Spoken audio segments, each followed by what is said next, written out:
नमस्कार। India daily live के उत्तराखंड के खास बुलेटिन में आपका स्वागत है और मैं हूं आपके साथ भारती आजाद।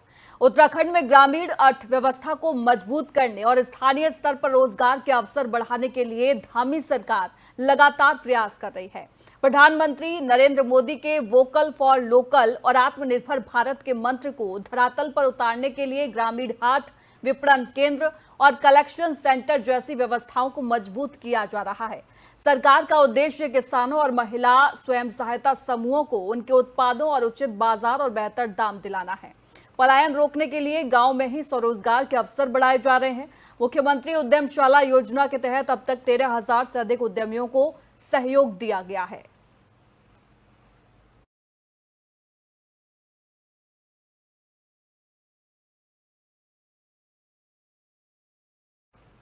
और चलिए अब अगली खबर का रुख कर लेते हैं। देहरादून में मुख्यमंत्री पुष्कर सिंह धामी ने मुख्यमंत्री सशक्त बहना उत्सव योजना के तहत स्वयं सहायता समूहों की महिलाओं द्वारा लगाए गए स्टॉलों का उद्घाटन किया। मुख्यमंत्री ने स्टॉलों का दौरा कर मुख्यमंत्री ने आपको बता दें कि महिलाओं से उनके उत्पादों की जानकारी ली और उनके हुनर व मेहनत की सराहना की। इस दौरान सीएम धामी ने स्वयं सहायता समूहों की महिलाओं द्वारा तैयार की गई राखियां भी खरीदी और उनका उत्साह वर्धन भी किया। मुख्यमंत्री ने कहा कि सशक्त बहना उत्सव योजना के जरिए बड़ी संख्या में महिलाओं को आजीविका के अवसर मिल रहे हैं। उन्होंने कहा कि स्थानीय महिलाओं के हुनर को बाजार उपलब्ध कराने से उन्हें आर्थिक रूप से मजबूत बनाने में मदद मिल रही है।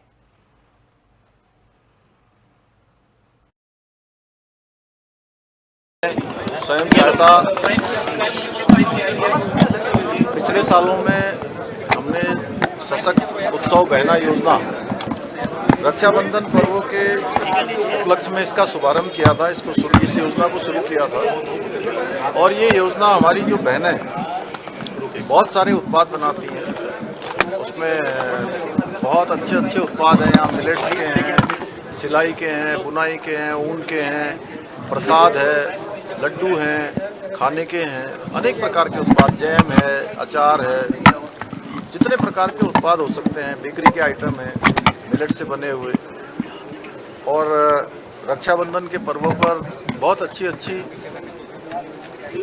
रक्षा सूत्र, रक्षा भी है, यहाँ पर रक्षाबंधन भी रखे हुए हैं। उन सभी को एक स्थान मिले, उनको विपणन का अवसर मिले।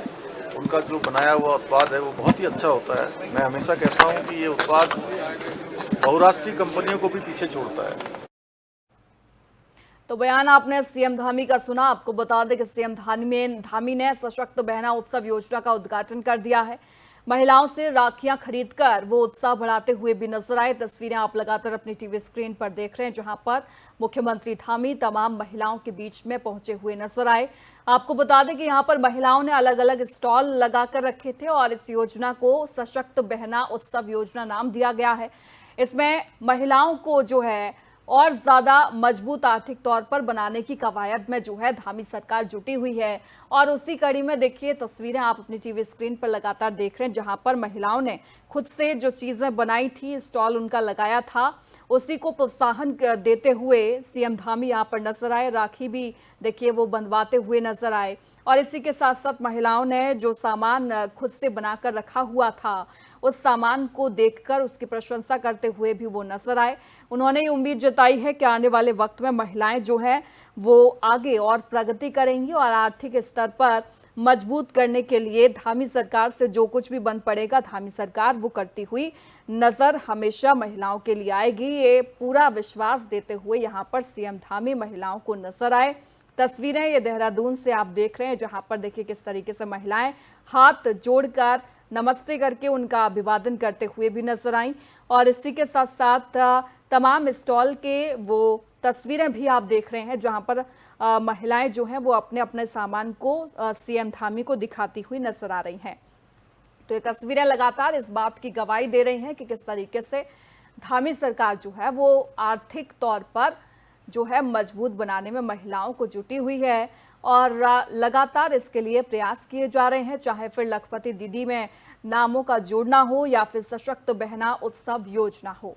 तो देखिए तमाम पटल पर काम जो है धामी सरकार करती हुई नजर आ रही है। और इसको लेकर आपको बता दें कि साफ साफ सीएम धामी ने यह कह दिया है कि आगे भी जो भी हो पड़ेगा, जो भी बनेगा, वो हम सारा कुछ महिलाओं के लिए करेंगे और हमारा मुख्य फोकस जो है वो महिलाओं को आर्थिक तौर पर मजबूत बनाना है और इसके लिए लगातार सरकार जो है प्रयास कर रही है और आगे भी करती रहेगी। इसी कड़ी में ये तस्वीरें लगातार आप अपनी टीवी स्क्रीन पर देख रहे हैं।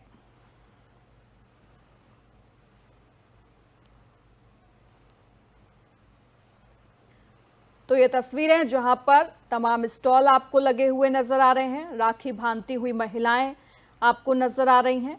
दरअसल आपको बता दें कि ये जो राखियां भी बनाई गई हैं ये खुद से ही बनाई गई हैं और किस तरीके से इनको बाजार में उपलब्ध कराना है ये पूरी रणनीति जो है वो धामी सरकार ने तैयार कर ली थी।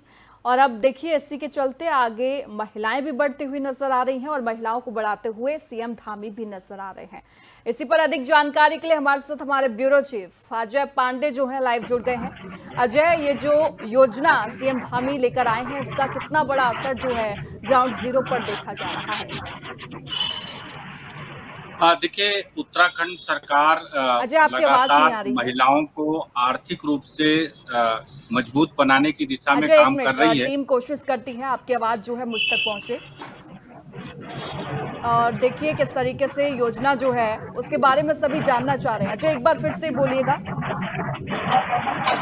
देखिए भारती, उत्तराखंड सरकार की ओर से जो तमाम प्रयास किए जा रहे हैं कि महिलाएं आर्थिक रूप से संपन्न हों, स्वावलंबी बने, और उसी की दिशा में मुख्यमंत्री पुष्कर सिंह धामी लगातार काम कर रहे हैं। और जिस तरह से महिलाओं के लिए बाजार मुहैया कराए जा रहे हैं कि उनके जो उत्पाद हैं वो बाजारों में जाएं और उनको उचित उसका लाभ मिले।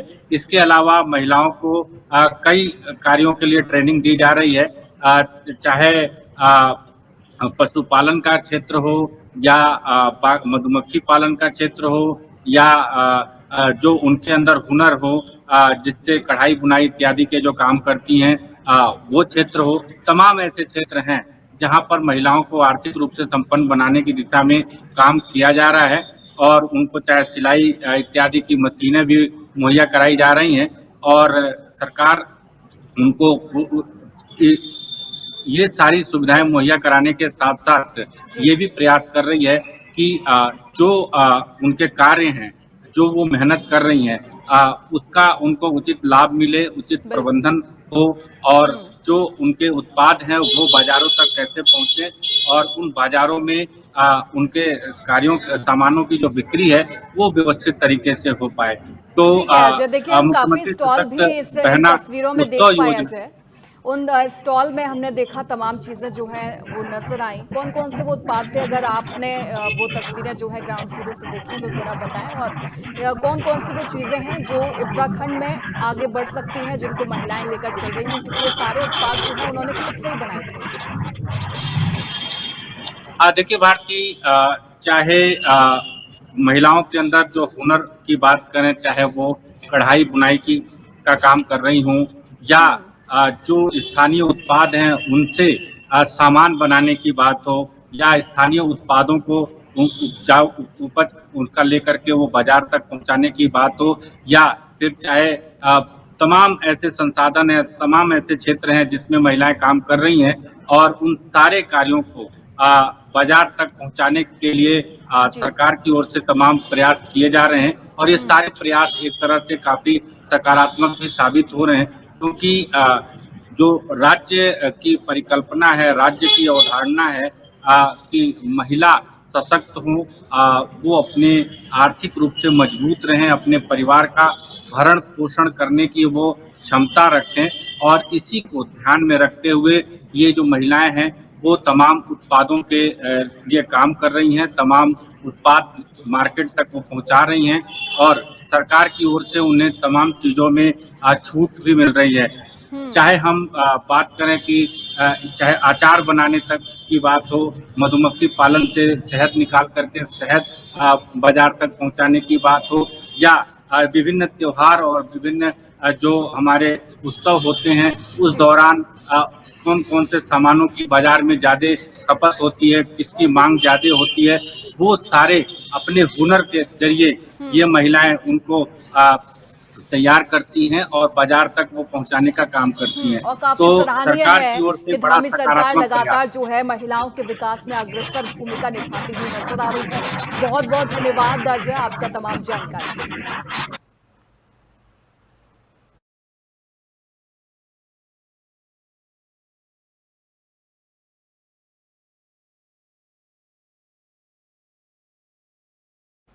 और चलिए अब अगली खबर का रुख कर लेते हैं। देहरादून में मुख्यमंत्री पुष्कर सिंह धामी ने उत्तराखंड में प्रस्तावित रोपवे परियोजनाओं को लेकर समीक्षा बैठक की अध्यक्षता की। बैठक में प्रदेश में प्रस्तावित विभिन्न रोपवे परियोजनाओं की प्रगति और उनसे जुड़े महत्वपूर्ण पहलुओं पर चर्चा की गई। मुख्यमंत्री ने अधिकारियों से परियोजनाओं की मौजूदा स्थिति की जानकारी लेते हुए आवश्यक दिशा निर्देश भी दिए। सरकार का जोर पर्वतीय क्षेत्रों में बेहतर कनेक्टिविटी विकसित करने के साथ साथ पर्यटन और स्थानीय अर्थव्यवस्था को गति देने पर है। रोपवे परियोजनाओं को पहाड़ी इलाकों में आवागमन का सुविधाजनक और प्रभावी माध्यम माना जाता है।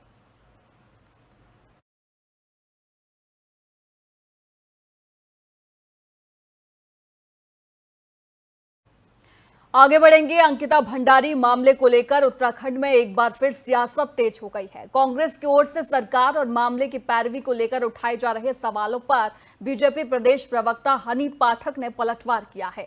उन्होंने कहा कि अगर विपक्ष को मामले की इतनी ही चिंता है तो वह अपने वकीलों के जरिए मजबूती से पक्ष रख सकती है।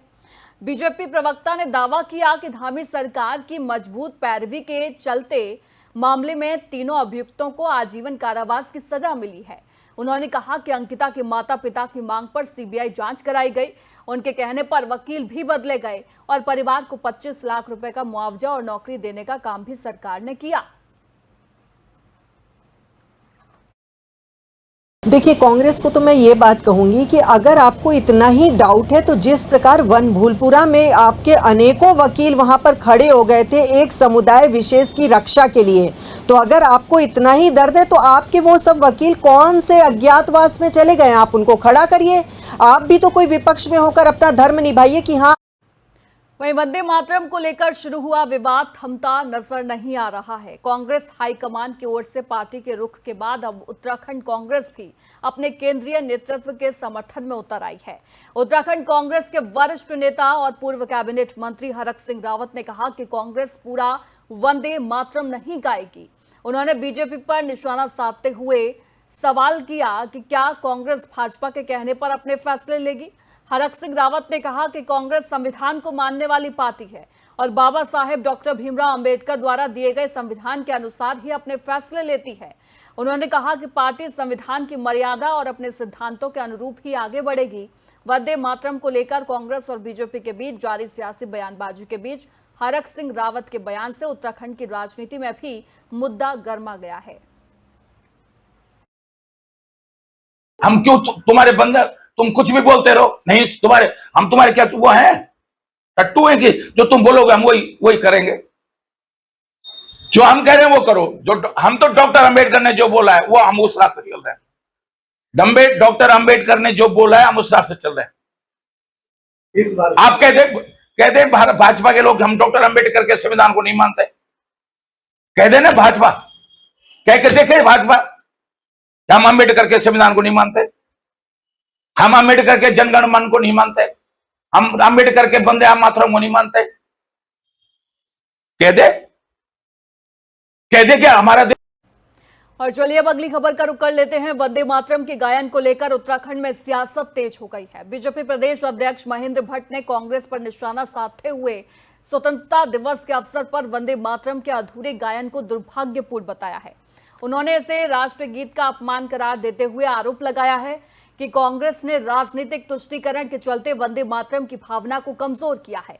महेंद्र भट्ट ने कहा कि वंदे मातरम देश के स्वतंत्रता आंदोलन की भावना और राष्ट्रीय चेतना का प्रतीक रहा है। उन्होंने महात्मा गांधी और डॉक्टर राजेंद्र प्रसाद द्वारा राष्ट्रीय गीत को दिए गए सम्मान का भी उल्लेख किया। भट्ट ने कहा कि प्रधानमंत्री मोदी के नेतृत्व में वंदे मातरम के 150 वर्ष पूरे होने पर देश भर में इसे सम्मान के साथ मनाया जा रहा है। देखिए, निश्चित रूप से कांग्रेस के नेचर में तुष्टीकरण है और देवभूमि उत्तराखंड के अंदर जिस प्रकार का वंदे मातरम का विरोध करके तुष्टीकरण करने का जो काम कांग्रेस कर रही है, उत्तराखंड की देवभूमि की जनता कांग्रेस को माफ़ नहीं करेगी।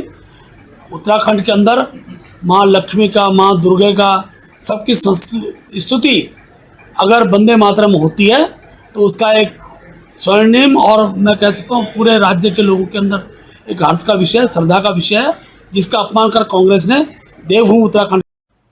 और अगली खबर आपको हल्द्वानी से बता रहे हैं, जहां पर कांग्रेस के राष्ट्रीय अध्यक्ष मल्लिकार्जुन खड़गे की जनसभा के बाद मंच के कथित शुद्धिकरण को लेकर उत्तराखंड की सियासत गर्मा गई है। कांग्रेस ने इस मामले पर बीजेपी के खिलाफ मोर्चा खोल दिया है और आज राज्यपाल से मुलाकात करने की तैयारी है। कांग्रेस के पूर्व प्रदेश अध्यक्ष प्रीतम सिंह ने आरोप लगाया कि खड़गे की जनसभा के बाद बीजेपी की ओर से मंच का शुद्धिकरण कराया गया, जो दलित, आदिवासी और पिछड़े वर्गों के प्रति नफरत की मानसिकता को दर्शाता है। देखिए, आज जो है राज्यपाल महोदय से जो है कांग्रेस का एक डेलीगेशन मिलने जा रहा है। हल्द्वानी के अंदर हमारे राष्ट्रीय अध्यक्ष मल्लिकार्जुन खड़गे जी आए थे। वहाँ उन्होंने प्रदेश के लोगों को संबोधित करने का काम किया और जब जनसभा समाप्त हो गई उसके बाद जो है भारतीय जनता पार्टी के लोगों ने जो मंच था उसका शुद्धिकरण करने का काम किया है। हम पूछना चाहते हैं कि मंच के शुद्धिकरण की आवश्यकता सत्ता में बैठे हुए लोगों को क्यों पड़ी? क्या उन्हें अनुसूचित जाति, जनजाति, पिछड़े लोगों से जो है नफरत है? ये जो सनातन की दुहाई देने वाले लोग हैं, इस तरीके से समाज को विभाजित करना चाहते हैं, तो आज हम उसके विरोध में राज्यपाल से मिलने जा रहे हैं। आपके संज्ञान में है, खड़गे जी ने मामला जो है राज्यसभा में उठाया और स्वास्थ्य मंत्री भारत जो है जेपी नड्डा जी ने कहा कि ये बहुत ही अशोभनीय बात है, हम इसकी जांच कराएंगे, और प्रदेश के मुख्यमंत्री जो है उसके इतर बात करते हैं। और अगली खबर आपको ऋषिकेश से बता रहे हैं, जहां पर उत्तराखंड कर्मकार कल्याण बोर्ड की ओर से पंजीकृत श्रमिकों के लिए विशेष कार्यक्रम आयोजित किया गया। झंडा चौक स्थित भरत मंदिर पब्लिक स्कूल परिसर में आयोजित कार्यक्रम में विधायक और पूर्व कैबिनेट मंत्री प्रेमचंद अग्रवाल समेत श्रम विभाग के अधिकारी मौजूद रहे। इस दौरान करीब 600 श्रमिक परिवारों को स्वास्थ्य पोषक आहार किट, आपको बता दें कि बच्चों के लिए शिक्षा किट और महिलाओं के लिए महिला हेल्थ किट वितरित की गई। इसके साथ ही शिविर में श्रमिकों का स्वास्थ्य परीक्षण भी कराया गया। प्रेमचंद अग्रवाल ने कहा कि श्रमिक देश और प्रदेश के विकास की आधारशिला हैं।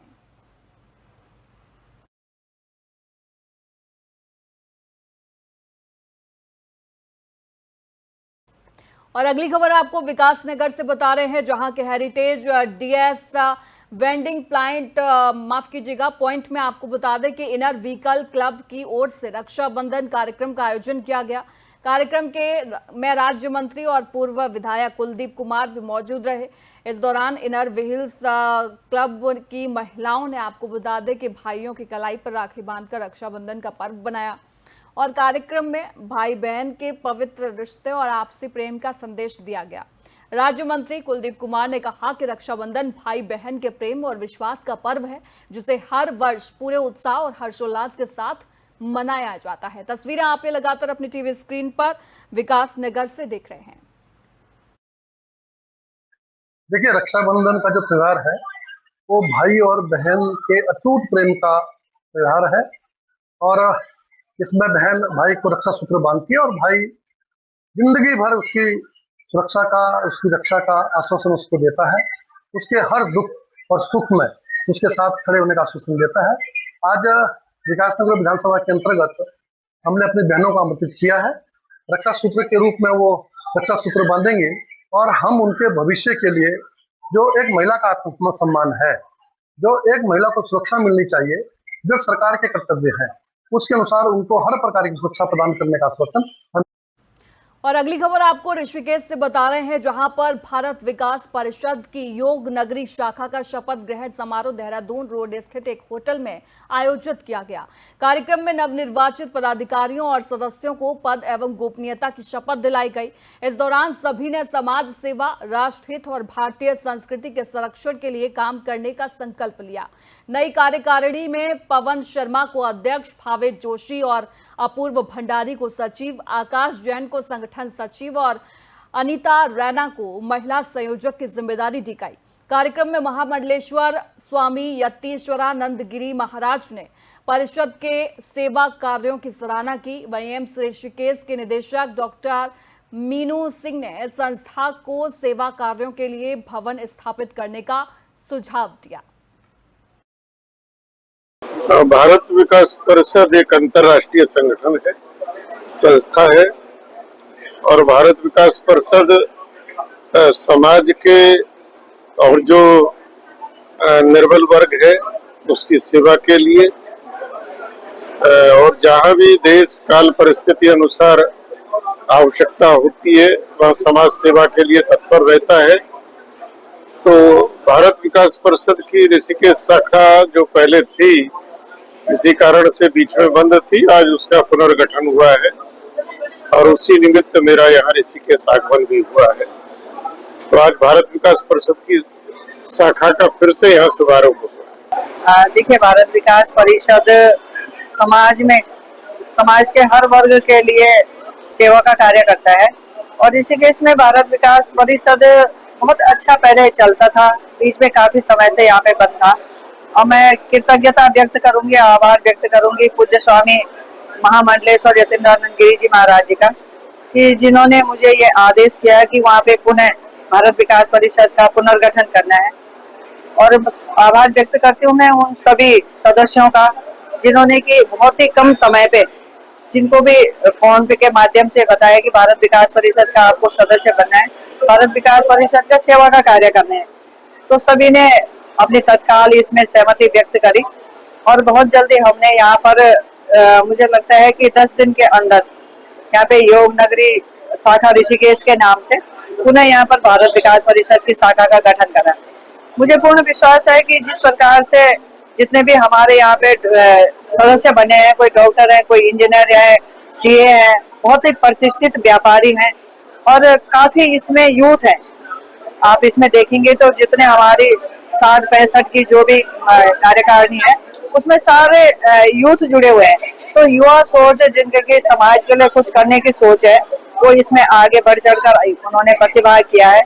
मुझे पूर्ण आशा विश्वास है कि पूज्य महाराज जी के कुशल मार्गदर्शन में और जो हमारा शीर्ष नेतृत्व है, जो हमारे प्रांत के संगठन के जो पदाधिकारी हैं, उसमें निशा दीदी हैं, डॉक्टर सत्येंद्र मित्तल जी हैं, अनेकों जो पदाधिकारी हैं, उनके कुशल मार्गदर्शन में जो हमारी नई टीम का गठन हुआ है, जिसमें पदाधिकारी बने हैं, अध्यक्ष हैं, कोषाध्यक्ष हैं, सचिव हैं, महासचिव, जितने भी पदाधिकारी बने हैं, उनके कुशल मार्गदर्शन में ये शाखा बहुत अच्छी चलेगी। विकास परिषद का आज विधिवत रूप से अध्यक्ष की घोषणा की गई है, जिसमें मुझे चिन्हित किया गया है।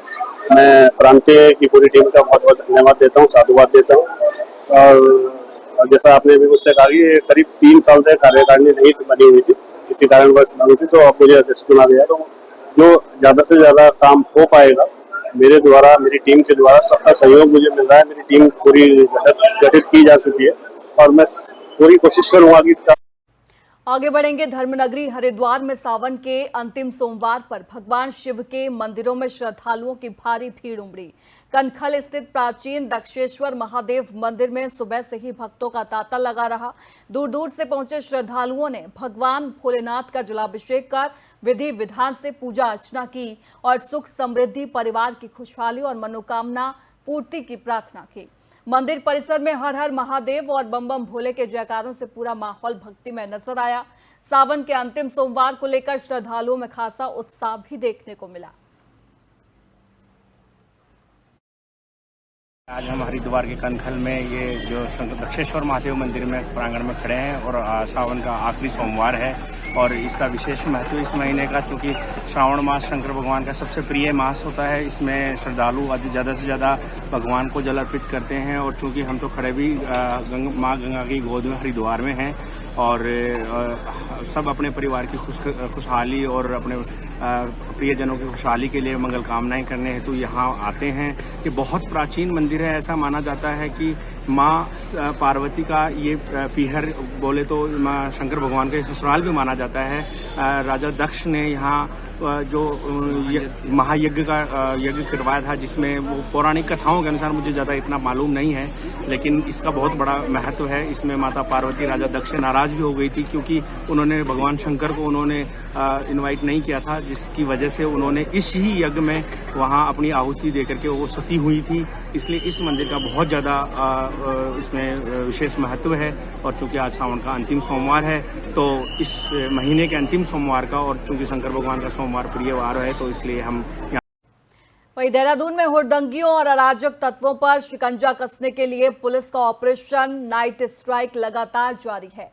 एसएसपी देहरादून के निर्देश पर 23 अगस्त की रात जिले भर में सघन चेकिंग अभियान चलाया गया।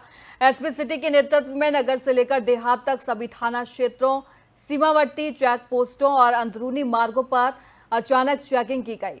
अभियान के दौरान पुलिस ने 700 से ज्यादा वाहनों की जांच की और 900 से अधिक लोगों से पूछताछ की। शराब पीकर वाहन चलाने वाले 21 लोगों को गिरफ्तार कर उनके वाहन सीज किए गए। यातायात नियमों के उल्लंघन पर 34 अन्य वाहन भी सीज किए गए, जबकि 53 चालकों के एमवी एक्ट के में चालान कर 32,500 रुपए का जुर्माना भी वसूला गया।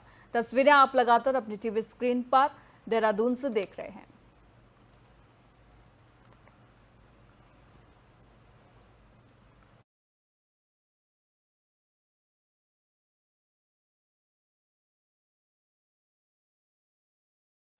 और अगली खबर आपको विकास नगर से बता रहे हैं, जहां पर सोशल मीडिया पर वायरल एक वीडियो का पुलिस ने संज्ञान लेते हुए कार्रवाई की है। वायरल वीडियो में एक गाय को ट्रैक्टर के पीछे बांधकर घसीटते हुए ले जाने का मामला सामने आया है। वीडियो में कुछ दूरी पर ट्रैक्टर ट्रॉली चालक द्वारा घायल गाय को सड़क किनारे छोड़कर मौके से जाने की बात भी सामने आई। पुलिस ने घायल गाय को एम्बुलेंस के जरिए उपचार के लिए पशु चिकित्सालय भेजा।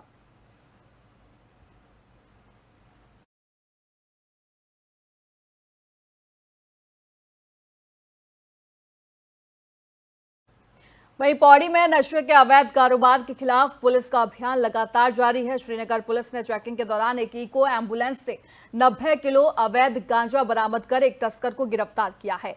पुलिस के मुताबिक आवास विकास ग्राउंड के पास चेकिंग के दौरान एम्बुलेंस को रोका गया था। तलाशी लेने पर वाहन के अंदर 9 कट्टों में छिपाकर रखा गया गांजा बरामद हुआ। बरामद गांजे की कीमत करीब 45 लाख रुपए आंकी गई है। तस्वीरें आप लगातार अपनी टीवी स्क्रीन पर पौड़ी से देख रहे हैं। नशे के विरुद्ध जो हमारा जनपद स्तर पर अभियान प्रचलित है, उसके अंतर्गत आज कोतवाली श्रीनगर द्वारा एक प्रभावी कार्रवाई की गई। इसमें सुबह आवास विकास परेड ग्राउंड के पास जब हमारी पुलिस की सघन चेकिंग हो रही थी सुबह, इसमें एक गाड़ी जो एम्बुलेंस थी जिसका नंबर UK 14PA0539 था, उसमें 90 kg गांजा जो है वो पुलिस को बरामद हुआ है। इसमें जो अभियुक्त था रविंदर सिंह, जो एम्बुलेंस चला रहा था, उसे भी तत्काल पुलिस के द्वारा अरेस्ट किया गया और इसमें NDPS एक्ट के तहत मुकदमा पंजीकृत किया गया है। पुलिस के द्वारा पूछताछ में ये सामने आया है कि यह व्यक्ति पूर्व में भी नशे के कारोबार में इन्वॉल्व था। इसने बताया है कि ये जनपद प्रयाग से गांजा जो है खरीदकर सस्ते दामों से लाकर श्रीनगर में बेचने का इसका प्लान था। इसमें अधिक जानकारी जैसे जैसे पुलिस को आएगी, इसमें फॉरवर्ड और बैकवर्ड जितनी भी लिंकेजेस है उसमें काम करके अन्य जो भी अभियुक्त इसमें इन्वॉल्व होंगे सबको अरेस्ट करके। वहीं उत्तराखंड में मानसून का असर लगातार बना हुआ है। कुमाऊं मंडल में भारी बारिश, जबकि गढ़वाल मंडल में बौछारों का सिलसिला जारी है। मौसम विभाग ने अगले कुछ दिनों तक प्रदेश में बारिश का दौर बने रहने के अनुमान जताया है और आज भी ज्यादातर जिलों में हल्की से मध्यम बारिश के साथ गरज बरस के साथ बौछारें पड़ने की बात भी जो है वो भी कही गई है।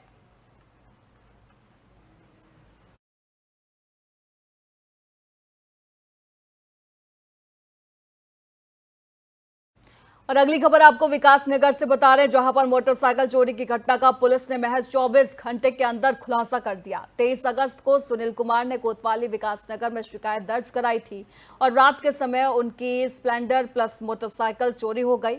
शिकायत के आधार पर पुलिस ने अज्ञात चोर के खिलाफ मुकदमा दर्ज कर जांच शुरू कर दी और पुलिस टीम ने घटनास्थल और आसपास लगे CCTV कैमरों की फुटेज खंगाली और मुखबिर तंत्र को भी सक्रिय किया।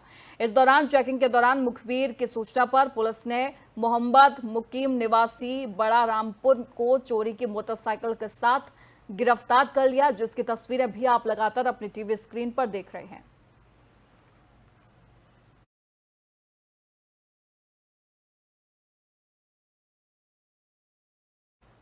और अगली खबर आपको हरिद्वार से बता रहे हैं, जहां के कनखल थाना क्षेत्र में हुई चैन स्नैचिंग की घटना का पुलिस ने खुलासा कर दिया है। पुलिस ने मामले में 2 आरोपियों को गिरफ्तार किया है।